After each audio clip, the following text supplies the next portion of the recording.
brought to you by Nova शुद्ध घी।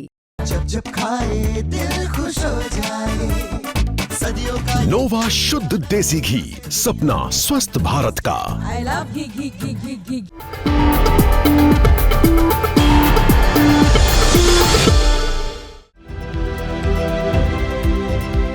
उसने अपनी पत्नी को एक युवक के साथ बाइक पर जाते देखा।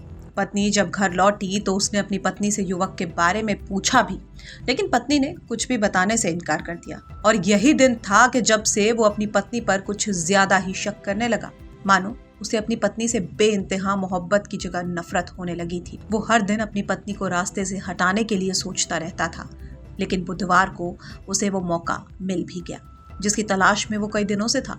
उसने पहले खूब शराब पी और फिर कपड़े धुलने की मोगरी लेकर कमरे में घुसा। घर से चीखों की आवाज गूंजी और घर में वारदात के दौरान उनका बेटा भी मौजूद था, जो अपनी मां को लहूलुहान देख पहले तो घबराया और फिर अपनी मां को लेकर अस्पताल भागा। इस बीच पिता घर से भाग निकला, लेकिन उसने जो चाहा वो पूरा हो चुका था, क्योंकि उसकी पत्नी की मौत हो चुकी थी। दरअसल घटना के समय घर में दादी कलावती और छोटी बेटी मानसी थी। मानसी ने बताया कि उसने पिता को कमरे में मोंगरी से मां पर वार करते हुए देखा। दरअसल ये पूरा मामला ग्वालियर के इंदरगंज थाना क्षेत्र का है। पुलिस की पूछताछ में सामने आया है कि हत्या के बाद आरोपी मोंगरी लेकर भागा और अचलेश्वर मंदिर पहुंचा। उसने सड़क से ही बाबा के दर्शन किए और पास की झाड़ियों में मोंगरी छुपा दी थी। थाना इंदरगंज में एक घटना हुई थी जिसमें 2 दिन पहले रात को एक पति और पत्नी के बीच में विवाद चल रहा था। उस विवाद के दौरान ही पति ने मोंगरी लेके पत्नी के ऊपर वार किया और वार में जो है उसके सिर पे वार करने से उसको प्राणघातक चोट हुई और उसी समय जो है मौके पे ही पत्नी की मौत हो गई। पति उसके बाद फरार हो गया था। थाना इंदरगंज ने तुरंत इस पर कार्रवाई करते हुए एफआईआर दर्ज की। हत्या की एफआईआर दर्ज करने के बाद इसमें अच्छी कार्रवाई की गई है।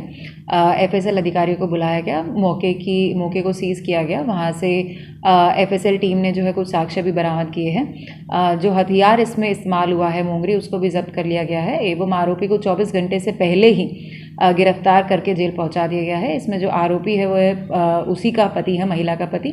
उसका नाम धर्मेंद्र मौर्य है। उम्र लगभग 48 वर्ष है। क्या कारण था मामले का? अभी जो प्रारंभिक पूछताछ में आरोपी से पूछताछ हुई है, उसने यह बताया है कि वह अपनी पत्नी पर चरित्र शंका करता था एवं शराब का सेवन करता था। बहुत बार शराब के सेवन में और चरित्र शंका के चक्कर में उसने कई बार पत्नी पर जो है हाथ उठाया है। 42 साल की रेनू की शादी धर्मेंद्र मौर्य से 25 साल पहले हुई थी।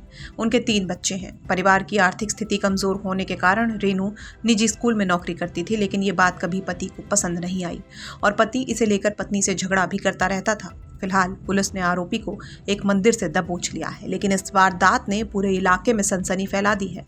घटना के 3 दिन बाद भी लोग इस घटना की चर्चा कर रहे हैं, क्योंकि 25 साल पुराना एक रिश्ता सिर्फ शक के चक्कर में मौत के घाट उतार दिया गया।